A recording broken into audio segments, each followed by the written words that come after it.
বাংলাদেশের শিল্প সাহিত্যের মধ্যে অন্যতম দুটো নাম ছায়ানট এবং উদীচী। আজ যারা আন্দোলন করছেন, উদীচী আর ছায়ানটের যেদিন জন্ম হয় সেদিন এই আন্দোলনকারীদের জন্ম হয়নি। উদীচীর জন্ম হয়েছে 1967 সাল, সেদিন বাংলাদেশ স্বাধীন হয়নি। ছায়ানটের জন্ম হয়েছে 1961 সালে। স্বাধীনতার জন্য লড়াইয়ে উদীচী ছায়ানটের অনেক শিল্পীর মৃত্যু হয়েছে। স্বাধীনতার পর বাংলাদেশে ছায়ানট উদীচীর অনেকের মৃত্যু হয়েছে সাম্রাজ্যবাদের মৌলবাদের বিরুদ্ধে লড়াই করতে গিয়ে। আর তারা ধারাবাহিকভাবে পরাধীন বাংলাদেশ হোক আর স্বাধীন বাংলাদেশ, 71-এর আগে হোক আর 71-এর পরে, তারা বুক চিতিয়ে প্রতিদিন বাংলাদেশে মৌলবাদের বিরুদ্ধে লড়াই করতেন। আর তার জন্য আজকে মৌলবাদীরা উদীচী আর ছায়ানটের মতন শিল্প সংস্থাকে আক্রমণের অন্যতম লক্ষ্য করেছেন, টার্গেট করেছেন। একই রকম ভাবে আমরা দেখেছি ডেইলি স্টারের মতন বাংলাদেশের অন্যতম প্রথম সারির সংবাদ মাধ্যম, প্রথম আলোর মতন গোটা পৃথিবীর মানুষ বাংলাদেশের এই সংবাদ মাধ্যমগুলোকে চিনেন। আমাদের দেশের প্রচুর মানুষ আছেন, আমাদের ত্রিপুরার প্রচুর মানুষ আছেন যারা প্রতিদিন ইন্টারনেটের মাধ্যমে ডেইলি স্টার কিংবা বিশেষ করে প্রথম আলোর পত্রিকা পড়েন। প্রথম আলোর ইন্টারনেট সংস্করণ আমরা প্রতিদিন দেখি, বাংলাদেশকে প্রতিদিন চিনি, প্রতিদিন জানে, এগুলাকে টার্গেট করেছেন।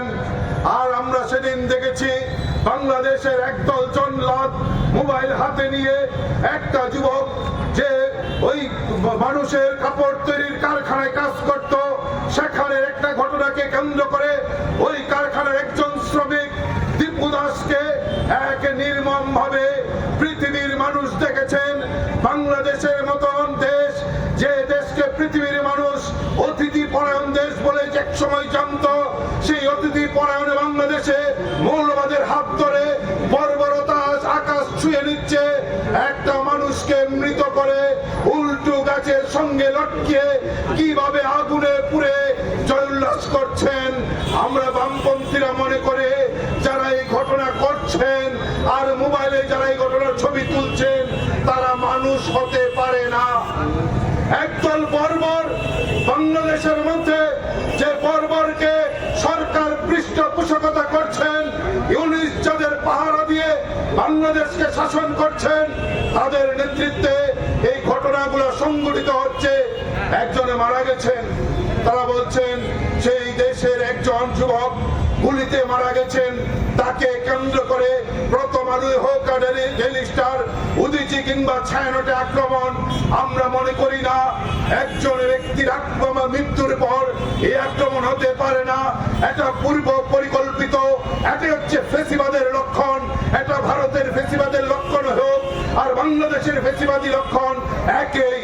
বাংলাদেশে এই মার্কিন সাম্রাজ্যবাদের মদতে এই ফেসিবাদী শক্তি বাংলাদেশের ইসলামিক মৌলবাদী শক্তিকে হাতিয়ার করেছেন, তাদেরকে হাতিয়ার করে গোটা দেশ জুড়ে তা করছেন।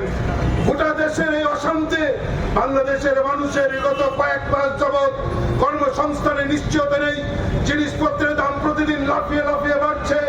আমরা দেখছি এই ঘটনাগুলো যখন ঘটছে, মানুষ যখন তার থেকে বেরিয়ে আসার চেষ্টা করছে, বাধ্য হয়ে যখন নির্বাচনের দিন ঘোষণা করছেন, জামাত মৌলবাদীদের মদতে এখানে যেন ভোট না করে মৌলবাদীদের মদতটা তারা ক্ষমতা দখল করতে পারে আর ইউনুস যেন তাদের রাষ্ট্রের পৃষ্ঠে থাকতে পারে, ঠিক সেই লক্ষ্যে ফেসিবাদ আমাদের ভারতবর্ষকে টার্গেট করে সেখানের ক্ষমতায় আসতে চাইছে মৌলবাদীরা।